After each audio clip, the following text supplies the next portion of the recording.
নমস্কার, আমি তরুণ ঘোষ। আজকে সন্ধেবেলা এই আপনাদের বাংলাদেশ সময় 6:30 নাগাদ একটা জরুরি বৈঠকে বসেছিলেন আপনাদের chief adviser doctor Mohammad Yunus. তিনি বেজায় ঘাবড়ে টাবড়ে আছেন। এখন তিনি তিন বাহিনীর প্রধানকে নিয়ে সঙ্গে এনএসএ খলিলুর রহমান একটি বৈঠক করেছেন।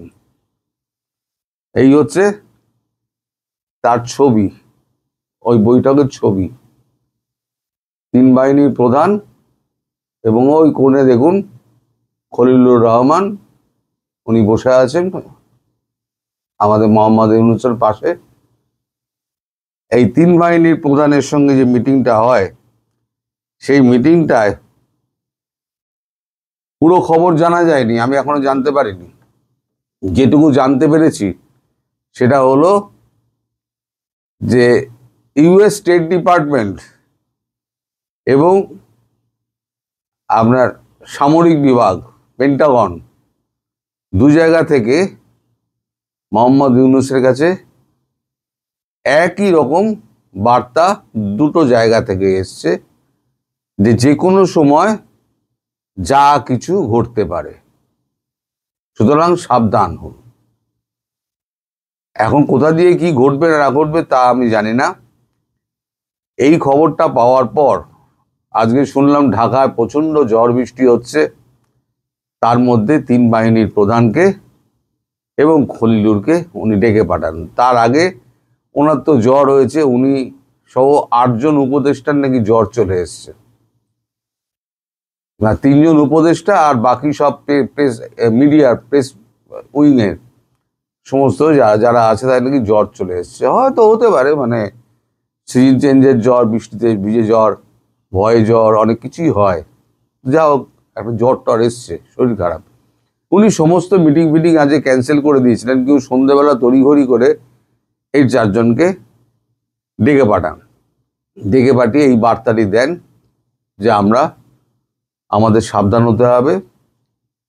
এখন বাইরের দেশের পরিস্থিতি খুব খারাপ, দেশের মধ্যে একটা অচল অবস্থা, অরাজকতার সৃষ্টি হচ্ছে।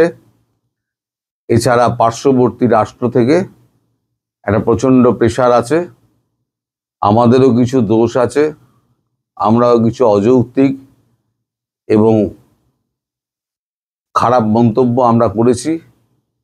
এখন এর থেকে মুক্তি পাওয়ার উপায় কি, এক্সিট রুটটা কি? তখন মানে আপনাদের যে সেনাবাহিনী প্রধান তিনি ওয়াকার, তিনি বলেন আমরা প্রচণ্ড প্রেশারের মধ্যে আছি, বুঝতেই পারছেন। এয়ার চিফ যিনি আছেন তিনিও বলেছেন যে আমরা কিন্তু খুব একটা স্বস্তিকর জায়গায় নেই, আমরা ভারসাম্যহীন কিছু মন্তব্য করে আমরা বিপদের মধ্যে দেশকে ফেলে দিয়েছি। এখন এর থেকে উত্তরণের উপায় কি?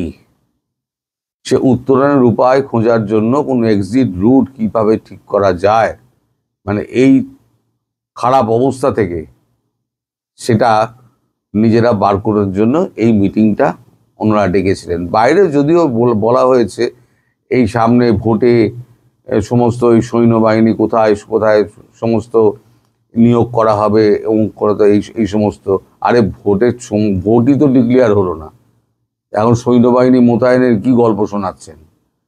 আসল কথাটা বলুন না, ভয় পেয়েছেন। ভয় তো সবে এখনো শুরু হয়েছে, ভয় তো সুরসুরির মতো টুকটুক টুকটুক টুকটুক করে আসে। হ্যাঁ, কারণ পূর্ব ইতিহাস তো জানেন। পূর্ব ইতিহাসটা হচ্ছে এই যখন পাকিস্তানে যখন এই কাণ্ডটা হলো না, সেই সময়তে আপনার ওই এয়ার এক্সারসাইজ হচ্ছিল, যে যেমন এয়ার এক্সারসাইজ হয়, এয়ার এক্সারসাইজ হচ্ছে, হতে হতে এয়ার এক্সারসাইজ এপার থেকে দাম করে মেরে দিয়েছে। তারপরে তো সমস্ত চার্জ আরম্ভ হলো, সব 11টা একদম এয়ারবেস উড়িয়ে দিল। তারপর সব ব্রহ্মোস মেরে যত আছে আপনার ওই এই যত কি বলে সন্ত্রাসবাদী ক্যাম্প ছিল সমস্ত ভেঙে দেওয়া হলো। 4 দিন বাদে হাত জোর করে এসে পাকিস্তান বলল অনেক হয়েছে, এখন যুদ্ধবিরতি করুন, আমরা আর পারছি না, ভারত ছেড়ে দিয়েছে, ঠিক আছে, একটা সময় মেরে ছেড়ে দিয়েছি, যদিও এবার নিয়ে আমার প্রচুর আপত্তি, আগেও আমি বলেছি, এখনো আমি বলছি, ভবিষ্যতেও আমি বলবো ওখানে থামা ভারতের উচিত হয়নি, তাহলে আজকে এই দিন দেখতে হতো না। সেদিন যদি পাকিস্তানকে আমরা শেষ করে দিতাম, সাপের মাথা যদি কেটে দিতাম, তাহলে আজকে বাংলাদেশটা এরকম খারাপ অবস্থায় যেত না। তো এখন তো যা হবার তো হয়ে গিয়েছে, এখন তো মানে গেম তো হাতের বাইরে চলে গিয়েছে। এখন ডক্টর ইউনূসের হাতেও কিছু নেই, আর 3 সেনাপ্রধানের হাতেও কিছু নেই, আর খলিলুর রহমান তার হাতেও কিছু নেই। খলিলুর রহমান কাটার ধান্দা করছে, যে কোনো দিন কেটে পড়বেন। এখন খলিলুর রহমানের এখন বলা হচ্ছে এইগুলো সমস্ত বাইরে যা বলা হচ্ছে সমস্ত কিছু কিন্তু মানে গুল মারা হচ্ছে। আচ্ছা, যদি তাই হতো, যদি ভোটের ব্যাপারে যদি 3 বাহিনীর প্রধানকে এবং দেশের শাসন ব্যবস্থার সুস্থির করার জন্য কি 3 বাহিনীর প্রধানকে ডেকে পাঠানো হতো, তাহলে সেখানে খলিলুর কি করছে?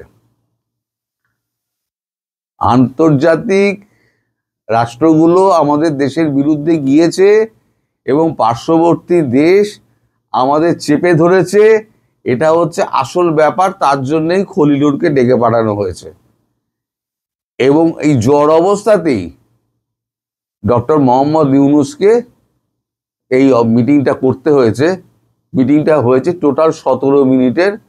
17 মিনিটের মিটিংয়ের শেষে খলিলুর রহমান এবং 3 বাহিনীর প্রধান বেরিয়ে গিয়েছেন, এবং আমাদের মোহাম্মদ ইউনূস তিনিও বিশ্রাম নিতে চলে গিয়েছেন। তার তো জ্বর এসছে, এখন আরও কাঁপুনি দিচ্ছে, হুড় হুড় করে কাঁপুনি দিচ্ছে। এখনও তো 3 তারিখ আসেনি, তো ওই যে আওয়াজ যখন গর্জনগুলো শুনবেন তখন তো তা মুশকিল হয়ে যাবে না? আমি একদিন ধরে যেগুলো বলে যাচ্ছিলাম সব একেবারে ওই সব লেংটি ফেংটি পাল্টাতে হবে, তখন খুব মুশকিল হয়ে যাবে। আপনারা এখন, আমি বলেছিলাম না একটা সময়তে যে এয়ার স্পেস বন্ধ হবে, তখন আপনারা বলেছিলেন, অনেকে বলেছিল ও গুজব গুজব রটাচ্ছে। আলটিমেটলি কিন্তু এয়ার স্পেস বন্ধ হলো। নোটাম হচ্ছে নোটিশ টু এয়ারম্যান। অনেকে আমায় জিজ্ঞেস করে নোটামটা কি? নোটাম হচ্ছে নোটিশ টু এয়ারম্যান, অর্থাৎ এয়ারম্যানদের বলে দেওয়া যে এই অঞ্চলে আমরা এক্সারসাইজ করছি, এখানে বোমারু বিমান টিমান উড়বে, এখানে মিসাইল ছোড়া হবে, তোমরা এখানে এসো না, রুট পরিবর্তন করো। সেটা ভারতবর্ষ আগেই মানে আমাদের সিভিল এভিয়েশন ডিপার্টমেন্ট প্রত্যেকটা জায়গায় চিঠি দিয়ে, আমি ভিডিওতে বলেছিলাম, জানিয়ে দিয়েছে। তাহলে অফিসিয়ালি নোটামটা করা হচ্ছে 3 তারিখ থেকে 16 তারিখ অবধি, যেটা দ্বিতীয় ধাপে আরো বাড়বে, তৃতীয় ধাপে আরো বাড়বে। এখন এই রাফাল যে ওটা নামা, এই সমস্ত জিনিসগুলো যেগুলো হচ্ছে না, তার মধ্যে আবার যদি পাকিস্তানের মতো ঘটনা ঘটে যায় তা তো কিছু বলা যায় না। আর স্টেট ডিপার্টমেন্ট এবং পেন্টাগন যখন একসঙ্গে ফোন করে এক এবং অভিন্ন, যেটা ইউনূস ব্যবহার করেছেন, যেটা এক এবং অভিন্ন বার্তা পাঠানো হয়েছে যে যে কোনো সময় যা কিছু হতে পারে, ফলে আমাদের তৈরি থাকতে হবে। এখন ইউনূস সাহেব কতটা তৈরি, বাংলাদেশ কতটা তৈরি, এখন সেটাতে এখন ভেবে দেখার সময়। তবে আমি বাংলাদেশি ইউনূস সাহেবকে বলবো যে আপনার দেশে জামাতের 50 লক্ষ জেহাদি আছে, বলেছে 50 লক্ষ জেহাদি দিয়ে আমরা গাজওয়াতুল হিন্দ করব। এই হচ্ছে উপযুক্ত সময় গাজওয়াতুল হিন্দ করার। একবারে চাগিয়ে দিন, একেবারে দিল্লি অভিমুখে সব রওনা করে দিন, একবারে পুরো ভারতবর্ষ গাজওয়াতুল। শুধু 7 সিস্টার নেবেন কেন? অল্প জায়গা নিলে আপনাদের হবে? আপনাদের পুরো ভারতবর্ষ চাই। একবারে দিল্লির ওপরে চড়াও হন 50 লক্ষ নিয়ে, তারপরে দেখা যায়। আমাদের সেনাবাহিনী তো মাত্র 17 লক্ষ, আপনার 50 লক্ষ জিহাদি।